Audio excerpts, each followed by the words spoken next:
Hey guys, and welcome to the show. I'm going to have Mark Simos as my guest today, and Mark's going to talk to us about rapid cyber response. Really important if you're running anything that's modern. I don't have to worry about it on my Amiga, just saying.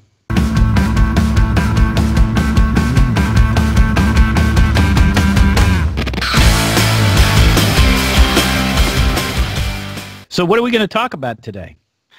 So today we're going to talk about something that it's a little bit it's one of the more serious things we've seen in the cybersecurity world. It's something we're calling rapid cyberattacks, which is a category that refers to WannaCrypt and Petya, or not Petya, depending on your preference for naming. These things were pretty devastating. We've got they basically take down an entire enterprise global-wise in about an hour. And it was a pretty ugly experience. Yeah, and their goal isn't necessarily for you to be able to get back up, right? I mean, I think both of these were the encryption thing where you have to pay money. Yes. So the WannaCrypt one, which was the first one that came out, was very likely about trying to make a buck, right? But the Petya one made a show of it, but it wasn't a very good show of it because it encrypted everything, but it kind of threw away the keys as part of the malware execution. So that one was clearly designed to disrupt business and operations. They really weren't trying to make money off of it in that particular case. And in some cases, what I've heard is that these could have been state-sponsored, which is even more scary. I can neither confirm nor deny anything. Yeah, exactly. And me neither. I didn't say that. That I roll the tape back. Oh, never mind. Attribution is very difficult in the cyberspace. We've seen some pretty good cases where they actually had security cameras of the people hacking, and that's pretty good evidence, as the attack was happening. But if you're relying on actual computer evidence, it's pretty easy to alter. So attribution is one of the tougher parts. Yeah. Yeah, I blame Nebraska. Are you sure it wasn't Oklahoma trying to put a little shade on their neighbor? Well, there was the college football championship this week. Maybe it was Georgia or Alabama. I don't know. Anyway, I'm just going to turn this over to you and let you do your thing because you do it really, really well, and I feel like I'm just getting in the way. So take it away, dude. So as we take a look here at the presentation, we have a couple of facts. There's a left side, right side to this. The left side was just kind of a zoom in on one particular impact, kind of through the technical lens of what happened. And on the right side, completely separate from that, is some numbers that were reported by individual organizations. So when you look at that technical impact on that zoom in, I mean, we're talking about an hour. I think it was somewhere in the neighborhood of an hour to an hour and a half. You see a global enterprise with 62,000 computers, servers, and workstations combined that was essentially flattened. I mean, all of the machines were encrypted. Even though it was showing a ransomware demand, the keys were thrown away by the malware, as I mentioned earlier. So Petya was a pretty devastating attack for the organizations that were affected by it. And that was pretty rough. And as you can see on the right there, those are some serious amounts of money that these organizations had to report publicly. In the neighborhood of $200 to $300 million on that immediate direct impact in that quarter. So very significant attacks. And I mean, if you can imagine being in the recovery effort here when every single PC and server that you normally work with is down, that's a rough situation, and having to recover from that and figuring out the data and the backups and the deployment. And we saw a lot of damage there. I did a webinar with my coworker Jim Moeller, who was on site to help with the investigation recovery of these. More recovery than investigation, because once it was gone, it was gone. And I mean, they ran into just things you wouldn't think of, like bandwidth. Like, they were trying to, how do you deploy 10,000 servers at once over the network? Yeah. It's not a scenario that you bought pipes for. So it was a really, really interesting, tough situation, and we go into a lot more detail in that webinar, talking about these people are going back to paper and pencil for writing business. The SharePoint servers that had their documents for how to do the recovery well, they were down too.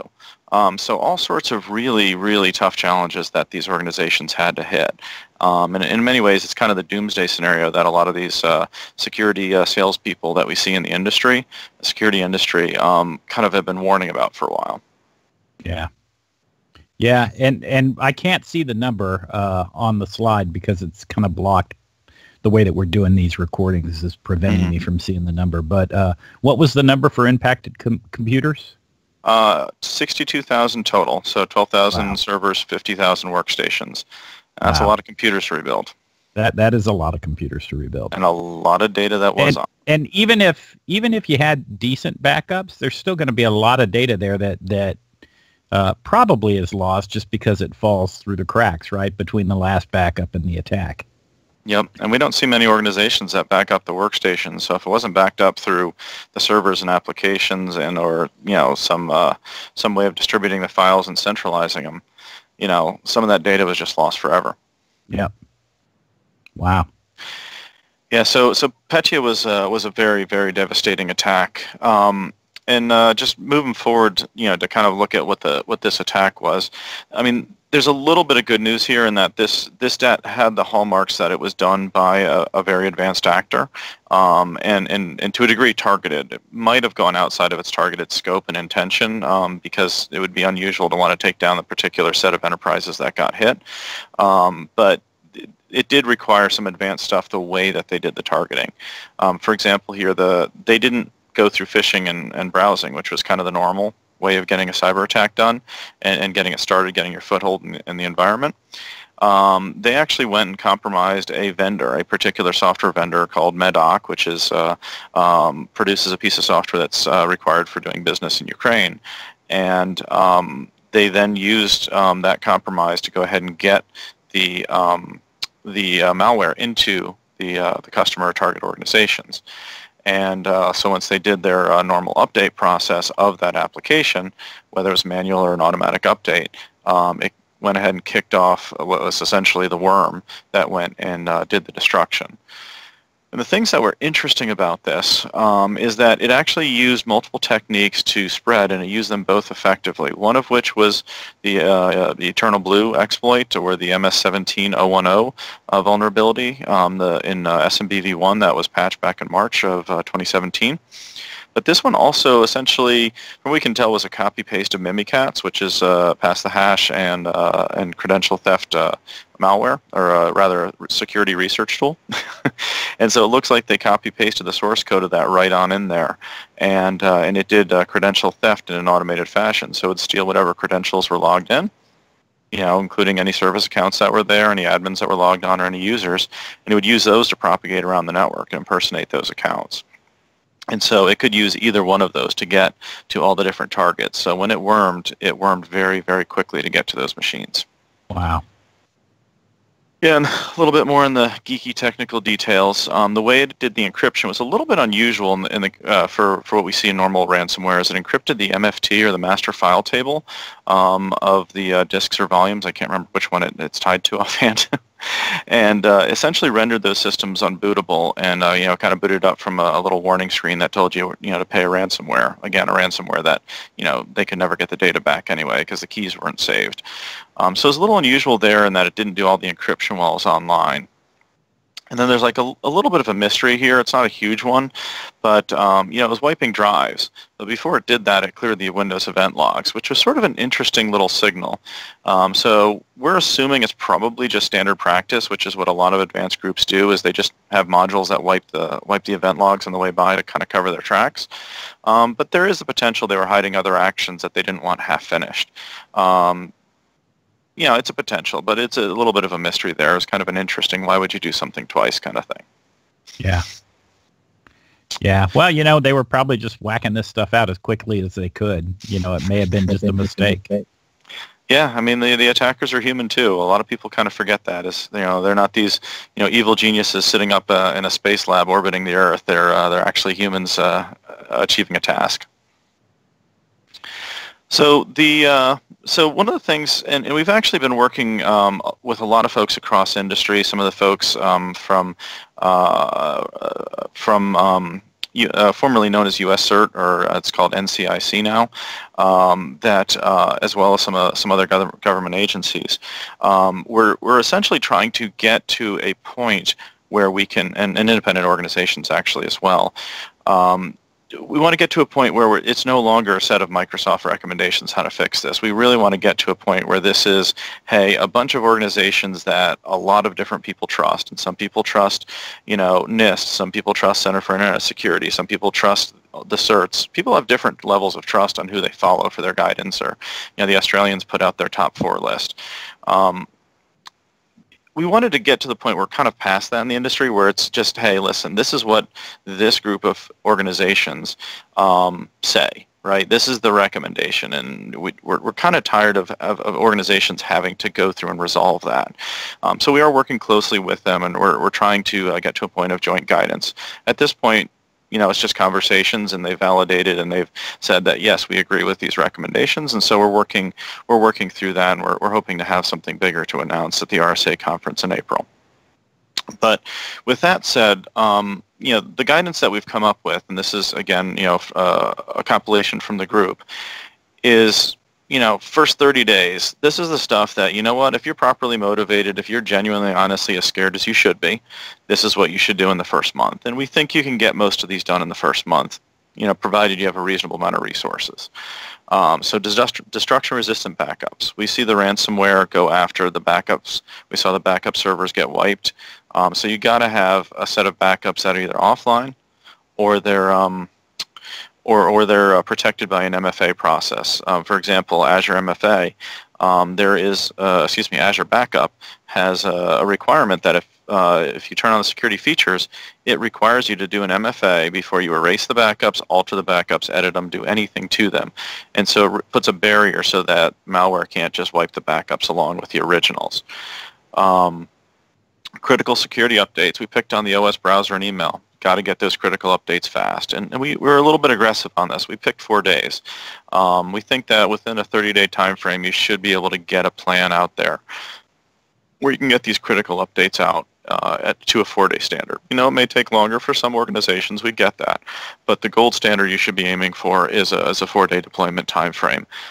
Because, quite frankly, this one happened to be, 3-4 months old at the time when WannaCrypt came out. It was like June, and the vulnerability was out in March.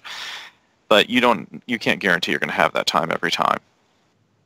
And then isolating and retiring the computers. Like, if you can't patch them, whether it's because it's, an operational thing that's hard to get downtime on, or if it's a system that, quite frankly, they don't make patches for because it's too old, got to isolate those. Either turn them off or cut them off from the regular network. You cannot have them sitting there, either directly connected to the internet or to the rest of your workstations and servers. And we saw some net effect A/B testing. Organization A had done good isolation. Organization B did not. They had a flat network, and the difference was very, very real. So you gotta, it's sort of like weather prediction. You got to be able to look in the real world, because you can't do these kind of experiments in the real world. Advanced email and browser protections, you need to have the latest and greatest there. This attack, Petya, happened to have started with a supply chain attack, but we can't guarantee that's going to happen next time.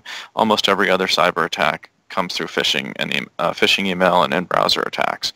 So you got to have the latest and greatest there, and we have some specifics and details. All these things are actually backed up with like a full slide of information, and I'll show you an example of one of them.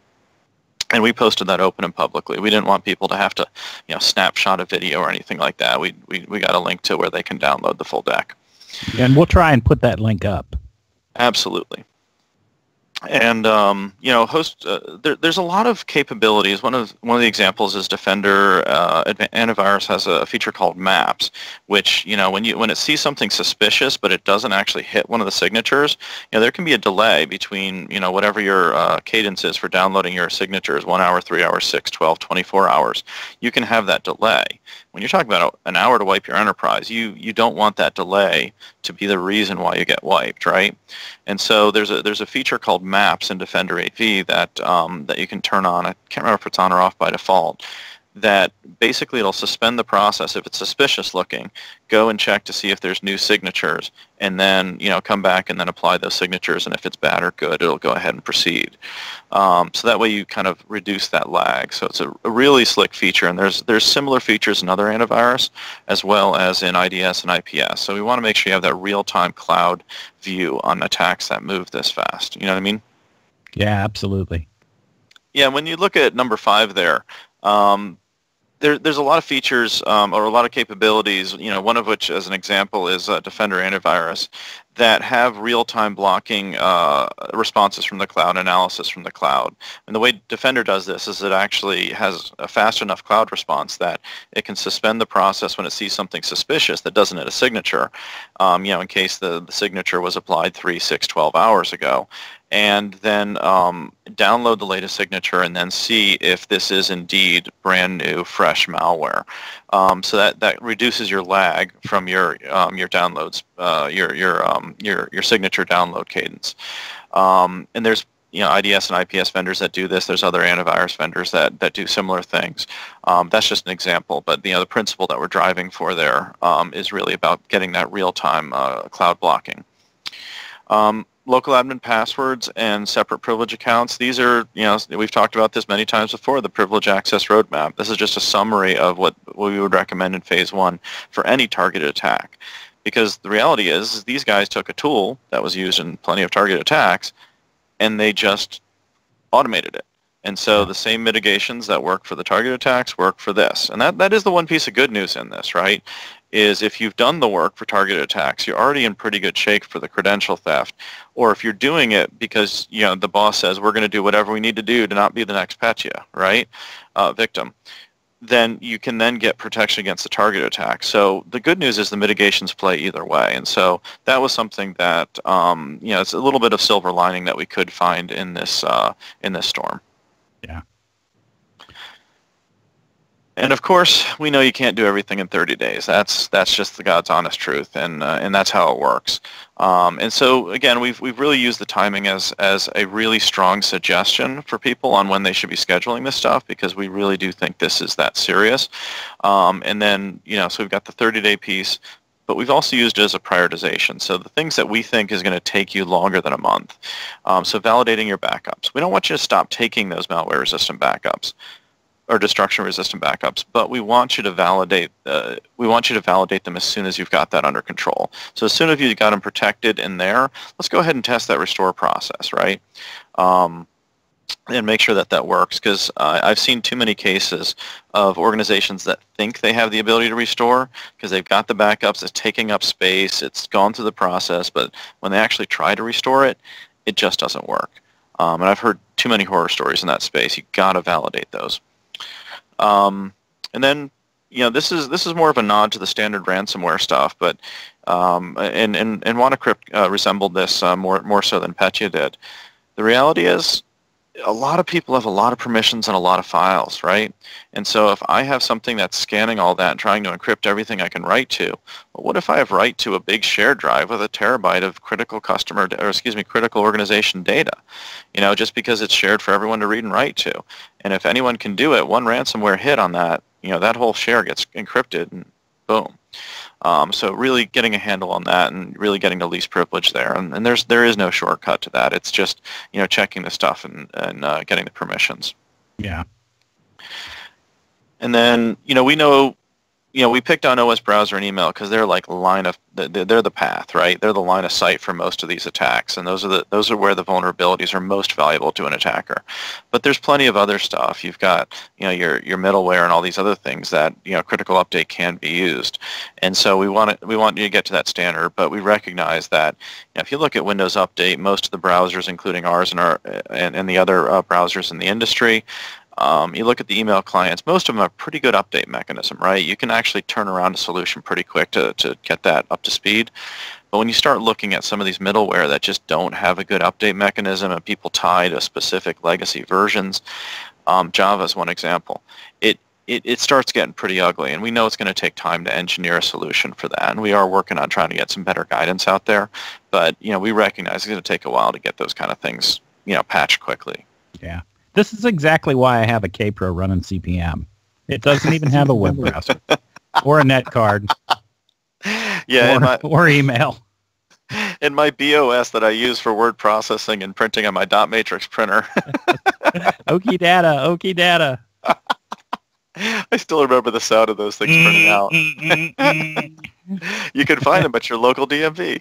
That's right. Department that's of Motor scary. Vehicles for your international folks. That's scary, but that might be true. It is. I have no recollection. I'm sorry, what? So the last couple of ones here, we got your unneeded legacy protocols. This was one of the things that Petya hit pretty hard, right? It was a vulnerability in SMB-v1. And let me give you a little perspective on SMB-v1. SMB-v1, I think we're somewhere past V2 and V3 now. I don't even know what the current one is because it's accelerated on how they've matured it lately. But SMB-v1 is almost 30 years old as a protocol. We're talking late 80s here, early 90s type of technology. We're talking about when Wins came out, the Windows Internet Naming System. I know it well. This replaced the technology that was around that was the naming system, which was very broadcast-based, and NetBT that SMB was using. We're talking ancient stuff here. Right. SMB v1 is very, very old code. Right. So Wins was just around because, SMB ran on top of NetBIOS.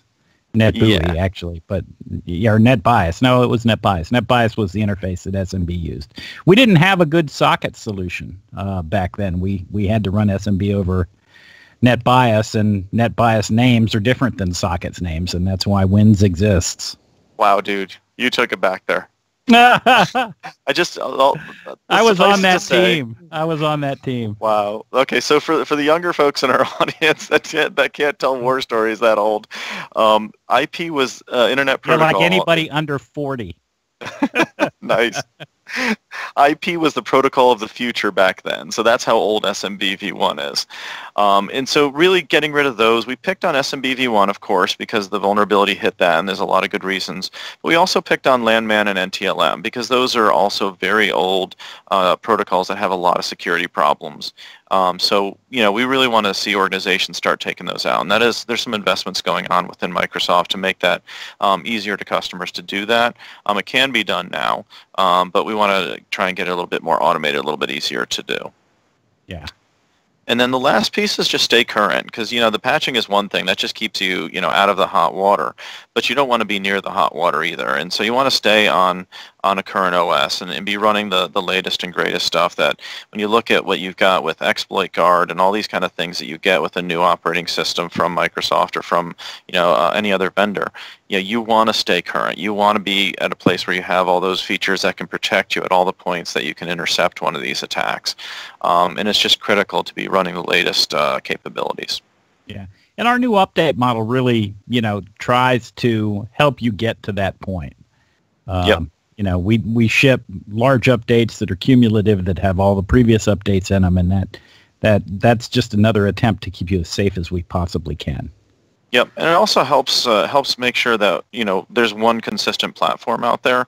It's a lot easier to write to that code, to its support to it. When even though it's moving forward steadily month by month or every 6 months for the major changes, it is a consistent platform out there, and you don't have to worry about if we write a patch for this. Well, is someone actually running a hot mess of 13 different weird decisions on security patches that they decided to approve or not approve? And it essentially becomes a custom OS. So it's much better in the new model, and I'm a big believer in how they're approaching it now.